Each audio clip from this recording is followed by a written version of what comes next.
பொதுவெளியில் வீசி எறியப்படும் பயன்படுத்தப்பட்ட முகக்கவசங்களால் ஏற்படும் அபாயங்கள் என்னென்ன என்று விவரிக்கிறது இந்த செய்தி தொகுப்பு. கொரோனா தொற்று பரவத் தொடங்கியதிலிருந்தே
முருகன் இப்போ ஜென்ரலாக கோவிட்-19 கேசஸ் இன்க்ரீஸ் ஆகிறதுனால நீங்கள் மாஸ்க் யூஸ் பண்ணும்போது அது ஒன் டைம் மாஸ்க், இதெல்லாம் ஒன் டைம் மாஸ்க். இந்த ஒன் டைம் மாஸ்க் யூஸ் பண்ணிட்டு ரோட்டில் போடாமல் அங்கங்கே சென்னை கார்ப்பரேஷன் அங்கங்கே டஸ்ட்பின் வச்சுருக்காங்க, அந்த டஸ்ட்பினில் போடுங்க. அல்லாட்டினா உங்கள் வீட்டு குப்பை டஸ்ட்பினில் போட்டுட்டு அதை மூடி ப்ராப்பராக டிஸ்போஸ் பண்ணிவிடுங்க.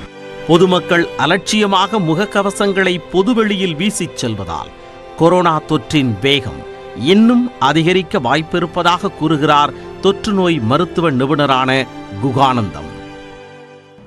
அந்த மாஸ்கை தயவுசெய்து நீங்கள் பொது இடங்களில் போட்டிங்கன்னா அதில் இருக்க கிருமிகள் காற்றில் பரவி மக்கள் நெருக்கமான இடங்களில் அவங்களுக்கும் நோய் தொற்றை ஏற்படுத்த வாய்ப்பு இருக்குது. குறிப்பாக இது பயங்கர பாதிக்கிற விஷயம் வயதானவர்களை பாதிக்கிறது. உங்களுக்கு தெரியும், கடந்த 5-6 மாதமாக நம்ம கஷ்டப்பட்டு கொண்டிருக்கிறோம்.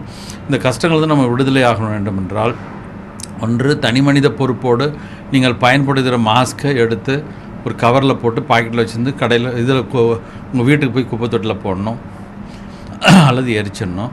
அல்லது பொது இடங்களில் அரசாங்கமும் மாநகராட்சி அதை போடுறதுக்குன்னு தனியாக ஒரு கண்டெய்னர் வச்சு அதில் ப்ளீச்சிங் பவுடர் சொல்யூஷனை வச்சு அதில் போகிறது வாய்ப்பு இருக்கிறது.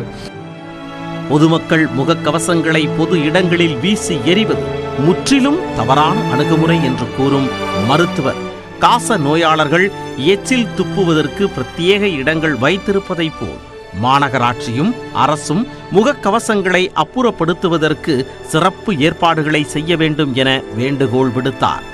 நியூஸ் 18 தமிழ்நாடு தொலைக்காட்சி செய்திகளுக்காக பாண்டியராஜன். அமெரிக்கா